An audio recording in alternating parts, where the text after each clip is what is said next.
nobody gets color grading right because everybody thinks that color grading is adding something to your image. But what if I told you that this is actually wrong? What if I told you that instead of adding, what you want to do is subtract? What if I told you that the result you're after will be obtained only if you do less and not if you do more? In this lesson, I'll show you exactly what I mean on DaVinci. I'll explain how I found out about this concept and how I always use it when I do real color grading. Now, if you don't know me, I'm Giuseppe. I started out as a broke videographer, but now I'm a remote colorist. This means that I do color grading for a living. Now, before we jump into Resolve, I just want to say one more thing. This is a video that both beginners, intermediate, and also advanced people can follow. If you've never touched a node in DaVinci Resolve and are coming from Premiere Pro or Final Cut, don't worry. Even though I use Resolve, you're still going to be able to follow along because I'm not just going to show you a single technique. I'm going to talk about a concept that you can implement in whatever you're working with. Everybody will understand the things I'm going to talk about, and I promise that especially if you're at the beginning stages of color grading, you need to hear this. Now, let's go. We need to talk about something very dangerous. And this thing is the tendency to always wanting to add something to your image. When we think of color grading, what do we usually think? We think, oh, I'm going to make my image so good. It's going to look better than what it was. And this is, of course, the purpose of color grading. I mean, if color grading made what you have look worse, and not in a good sense, not in a purposeful sense. No, if the image literally looked trash, but really trash, you wouldn't be doing color grading, right? But this, can become very dangerous very fast when you start to get into the mindset that you always need to be adding something to your image. And I want to talk about this because today I was color correcting these clips for a client of mine, and I was recording a lesson for the guys inside the Color Kings Academy, which is top link in the description. And I ran into a curious problem. The thing was that I was color correcting these clips, and the original clips look like this, okay? The problem with these clips is that they're in Rec 709, and they're overexposed, the white balance is all wrong, and you need to correct the skin, and this looks trash, so you need to do a lot of correction. Now, the thing we ran into, I'm going to show you what it was. So it was this clip, which was really problematic as well. And we ran into a problem. Now, when you white balance this clip, look at what happened. When you white balance this clip, since this woman is lit with a different, so the light that is falling on her face, on her shirt, and stuff like that, has a different white balance from the light that is in this building. So you see that this is very warm, but you see how this is kind of neutral? Now this is a problem because if you now white balance things for the interior, well, now this starts to look blue. So as we were doing all our color correction and we were adjusting the clip and I was recording a lesson, I was like, guys, we really should address the blue that is right here. And I was almost done with the clip. It almost went unnoticed. Also because we're very used to seeing blue thrown all over the place. But at the last second, I was like, wait, I actually want to add an HSL node. As you know, I like to add it here usually. I want to remove the blue that we have over here because I don't think this should look blue. Now, if you're very new to color grading, I'll show you how we usually think about color grading. I'll introduce you to all these concepts that may look and may seem complex. I'll make things very simple for you. And I'll show you why you can use what I use. And I'll show you how you can use my mindset for your color grading so that you can become very, very good. And I'll show you how to use the mindset that I use for color grading so that you can also rest assured that you're doing the right thing always. So the thing is this, if you're very new at color grading, you usually think that we do color grading to make the image look better, beautiful, or good, generally speaking. Color grading equals looking good, okay? The image is looking good. Now, at first, this doesn't seem dangerous, but it is, because there's no looking good. There's no objective good. I can have a red shirt because I like the color red, and you can have a yellow shirt because you like the color yellow. Now, can we agree on which color is the best? We cannot, because there's no better color. This can be applied to color grading as a whole. You know, there's many different flavors when you get ice cream. Is there a best flavor? No. Same thing, again, applies to color grading. So it's always the same concept. There's no objective good. So good is so subjective that you should never be thinking, how do I make this look good? You should be thinking, how do I make this image serve my purpose? I'm going to explain everything in just a second. So this knowledge is dangerous, because when you think that you're going to try to force your image to look in a way that it shouldn't look. If you think, let's say, I'll give you a beautiful example. So if you watch YouTube tutorials, what do they usually say?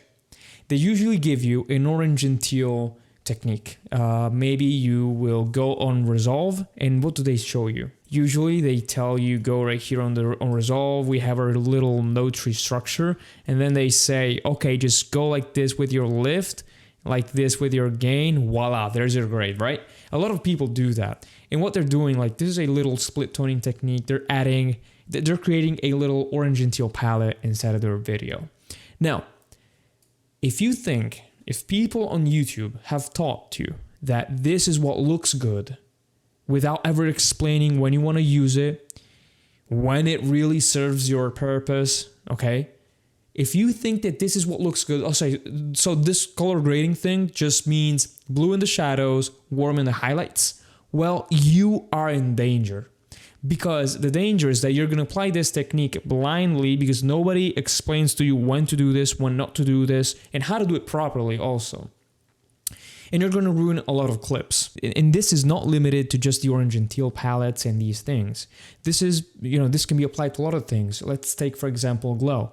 A lot of people on YouTube show that you can apply glow to a lot of clips, almost as if, it's something that you can always apply. Oh, just add glow because glow, oh, this is the trick. Glow, oh yeah, add glow to your clip because now it's going to look so good. Or add grain, add halation. These are the quick fixes that people never stop and explain to you. Okay, you want to add grain because when you add grain, you can cover up for your mistakes. So let's say that you did a mistake, the clip doesn't look good. If you add grain, now your mistake is going to be hidden. Let's say that you had a lot of noise. If you actually reduce noise, then add grain. So there's instances where you really want to dive deep and do these things. So it's good that you know about them. The problem is when you think that color grading can just be, okay, good equals orange and teal plus glow plus halation plus grain, that's a danger. That's dangerous because not all clips reply in the same manner. So let's say that I'm Mr. YouTuber and I grab my beautiful clip that already looks beautiful, and I know that this clip responds well when I do my little trick. I know that my little trick works so good on this clip so that I show the trick, it looks gorgeous, and people are going to trust me. What is the problem? I have picked a clip that I know will look good. People do this, believe me. Now, you cannot apply the same technique in the same manner to all the clips you're going to encounter. It would be madness. It would be like if a doctor had 10 patients and he gave 10 patients the same medicine, but 10 patients have like different illnesses and they have different bodies, they reply different, like they have different cases, right? It would be weird for you to give the same cure, the same medicine. So I'm missing an arm, he has cancer, and you give us the same pill. It would be weird, right? But no, that's what happens when you follow color grading tutorials that give you like pretty techniques to just, turn your brain off, do this. That's wrong. Because color grading is not turning your brain off. Color grading is turning your brain on. That's what color grading is about. So, what does real color grading look like? You shouldn't go around chasing what looks good, because looking good means different things. This setting that I'm in can look good, okay? Like the cyan, like look at my webcam, right? Cyan, okay, my face is lit, so it can look good. Now, would this cyan look good if we apply the same principle to the clips that I had on Resolve? So if we go right here and we find a way to add a lot of cyan in my shadows, okay? Does it look good to you? I don't like one bit of what we're doing to the footage. It looked fine before. It looked proper, but now it looks trash. So do you see how, the color cyan doesn't just look good because it's cyan. It's so situational. So I would argue that this clip looks better without it. That's why you cannot just be chasing one single technique. If you go look at the videos on my channel, I don't give singular techniques. So what do you do? What do I want to teach you today? My boys know that real color grading is done to serve the video's purpose. This means that you need to identify what your video needs to say to your viewer, and your color grading needs to enhance that vision. If I have a sad video, the color grading needs to be sad. If I have a happy video, color grading needs to be happy. You get that. Now, the thing that I want to teach you is this. A lot of the times, to reach your purpose, to make the video sad, to make the video happy, to make the video do this and do that, it's not just about what you add to the footage. It's not about more contrast. It's not about more contrast. It's not about more, saturation, more of this, more of that, more techniques. A lot of the times, it's about less. Doing less and subtracting. So it means two things. It means do not kill... I'm going to type this. Do not kill your clip with techniques. And it also means subtract what you dislike. Because so this is the most important part. Because but do not kill your clip with techniques. We get it. Okay, don't use a lot of different techniques. Don't overload your clips. Do not do overgrading. That's what it means. But I also want to teach you this, which is very valuable. I found a lot of use for this concept in my color grading. So I always do this. Instead of thinking, what is missing? What else can I add? So when you have a clip, let's go on DaVinci. Instead of thinking, what else can I add? What is this clip missing? You can think, what is too much in this clip? What is ruining the purpose that I have, that I want to chase? So in my case, I was almost done with the grade. So I had corrected the skin, white balance was now proper, and I had done all these beautiful corrections. And I had, my purpose, the purpose of this interview, this is an interview, right? Watch this. So she's just talking, and this needs to go into a video. The purpose of this is to be informative, and it needs to look normal. Okay, because it's an interview, it needs to look professional, polished, and that's it. So I needed to recover as much as I could from this clip right here. Okay, now my purpose was to make this clean, polished, professional. As you can see, it's reflected in my color grading. Because what did I do? First, white balance.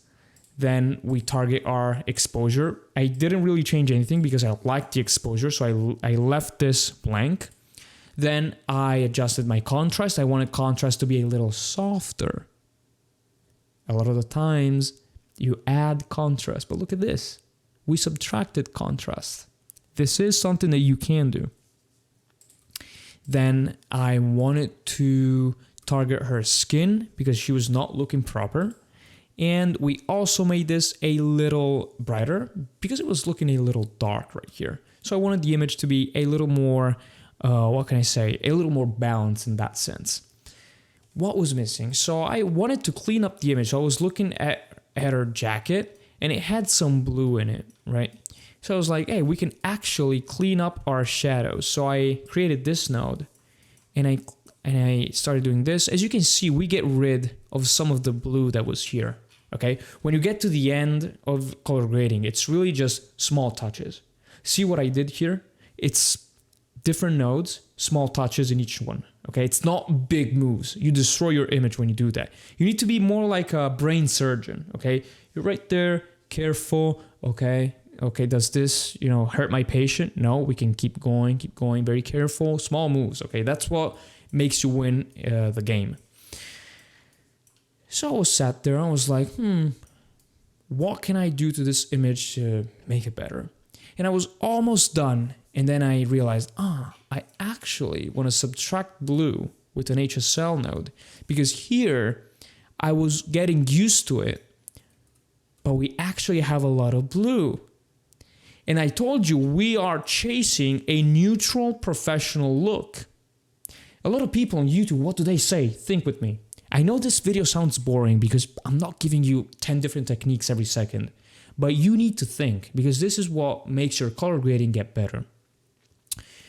I could have done, a lot of people on YouTube, what do? They do this. They get blue in the shadows. You see this almost every video, almost every time. Or we just start playing with the color wheels and we do this, big moves, big grades. But what you really need is less of what you dislike instead of more of what you thought you like. Because this image doesn't really need a lot more now. We are where we need to be. This is what I wanted the image to look like. We were just missing this small touch. It's a small touch. We're not doing a lot, but it's one of those small touches that makes your image reach its purpose. Also, I'm going to give you a little gem. So if you're still here, the thing is this. I didn't see this coming. I was almost ready to send this to the client with this much blue in her shirt and in her suit because the eye gets adjusted to what you view. So I'm going to give you a bonus tip. When you do color grading, realize that your eye does not see things in an absolute manner. This means that if you sit in a blue room like I'm sitting right now, you're going to make decisions based on the color that you have in your room. So you're literally going to steer the image towards a colder balance or a warmer balance. It depends on the light that you have in your room. And the same thing can be said to when you have something, when you look at that something for a long time, you start to get used to that thing. So you start to think, this is white. No, this is not white. That was blue. This is white. Now this really is white. We still have a tiny bit of blue in this, but it's more neutral than it was before. You get the point, basically. So that's a really good tip. And so what you can take away from this video, so the main objective of this video is a lot of times is not what you add. If there's a grade that you feel stuck, do not look at the image, what can I add? No. Look at the image and think, what can I subtract? A lot of the times, that's the winning move. And I want you to start thinking about subtracting before you start thinking about adding. There was a time when I used to think that you needed to have as many things in your color grading as possible. Because when you do that, you think that you're going to impress people. You're going to impress clients. You're going to impress your friends. You're going to impress yourself. But that's actually wrong. When I used to have that approach, first I was always insecure because you always think, have I done enough to this clip? Is the before and after impressive enough for the client to like me? And second, you're going to ruin your clips because you're going to fill them with too many techniques and you're going to run into problems. Those problems are the overgrading problems. I'm going to explain to you what I mean in just a second. So you might be thinking, okay, do I really want to follow what Giuseppe is saying? Do I really want to follow this advice? What's the danger here if you don't follow the advice? So the thing is this, if you don't follow the advice, you're going to fall prey to Flatline Fred. Who's Flatline Fred? Flatline Fred is the voice that we all hear. You're not safe, I'm not safe, nobody's safe. We all hear this voice when we do our color grading and the image doesn't look like we want it to. So instead of, going back and instead of trying something different, instead of subtracting what we're doing to the image, we think, oh, the image needs more. So you try to do more techniques, more orange and teal, more split toning, more contrast, more everything. And the image gets worse. This happens a lot to my students. On my channel and in my own Color Kings Academy, again, top link in the description, I see my students struggling with this. When they feel stuck, it's like the brain just shuts down and you go like, okay, more, because you think I'm not doing enough. No, you are doing enough. You're just doing the wrong things.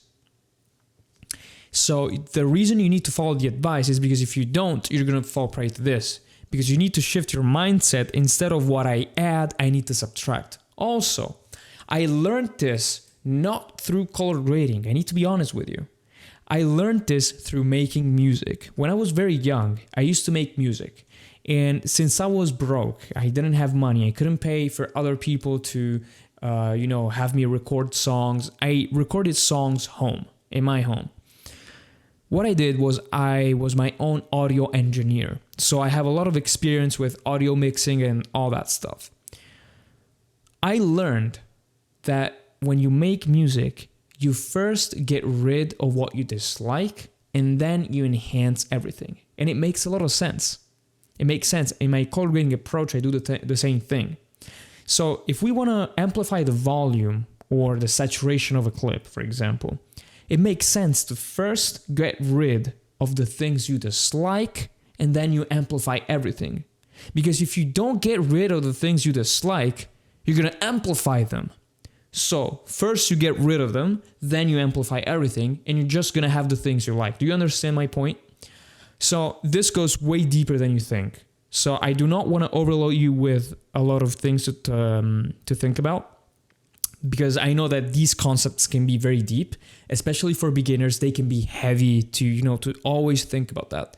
So your only assignment after this video is, go open the session, the color grading session that you were doing, go back to your project and ask yourself, instead of adding more to this clip, what can I take away that is distracting me from my purpose? In my case, you saw it. It was the blue that a lot of people are going to push onto you. Blue looks so good. Add blue to your shadows. I don't care.